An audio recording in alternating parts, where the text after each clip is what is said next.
Mark. I'm going to show you a long gun defense. This is a training weapon. This is not real. This is plastic, but it's weighted. So I use these a lot of times in class. I have people, practice holding onto them, getting the feel of what a real weight of a firearm would be. If you have the ability to, in your state, in your area, with your situation, to shoot real weapons, I definitely do it. I'm not encouraging anybody to do anything that's breaking the rules, but whether you do or you don't, this is something you should train, because a lot of times when people break into homes, they have weapons. Okay, so to be in a system where you don't train how to defend against a weapon is not to be in a complete system. If all you're learning, you spend 5 years in the martial arts and you learn how to swing a samurai sword, you're still not prepared for the street. So this is what people have nowadays. And that might not look like this exactly. This is like an AR platform or an M16 style platform. It's actually called M4 platform because it's a little shorter.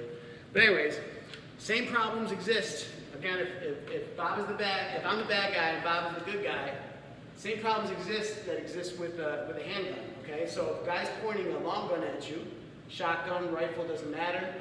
If he's in the line of fire, the moment he makes a move that causes my finger to pull the trigger, that moment, that's game over. Okay, there's no second chances. Okay, it's not a movie. You can't matrix out of the shot. So, anyways, defending against a round coming out of a firearm is what we're trying to do by getting out of the way. Okay, so she's going to point at me. So remember, if you watch the handgun video or other videos that I've done gun defenses, you'll know that the most important thing is getting out of the line of fire. That has to be move one. So I can choose to go this way, I can choose to go this way.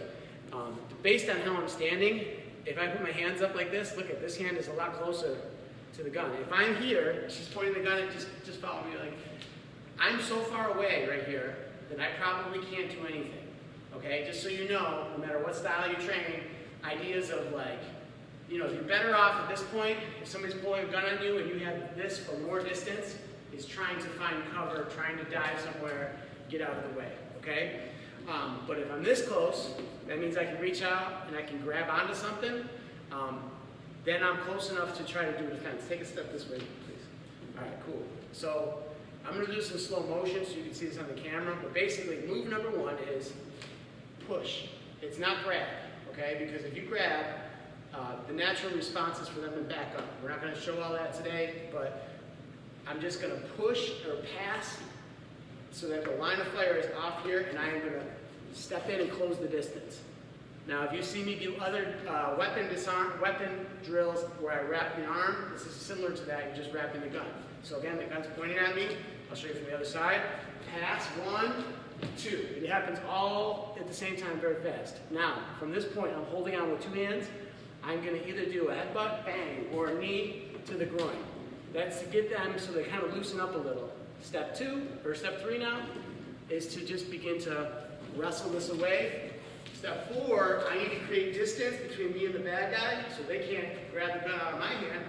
I'm going to point this at them, because the reason I'm pointing it at them is because let's just assume I don't know how to use a weapon. All right? If I point it up in the air, and I'm in a highly populated area, there might be somebody on a second-story porch.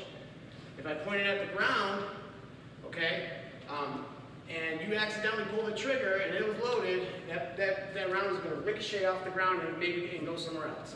So the person who brought this to the situation to threaten you with it, that's the only safe place to point it, and I'm getting far away. I don't want to shoot this person.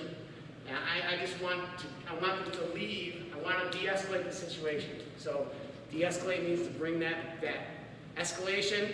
Think about escalator, de-escalate. We want the threat level to come down. Creating a reactionary distance does that. So, one more time. So, I'm close enough to get a hold of this. Okay, maybe even I'm going to step away, but this is a little risky. One good thing is bad guys typically like to get close, because of the psychological effect of putting a weapon in your face.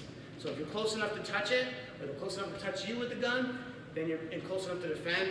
1, 2. All right, I'm grabbing.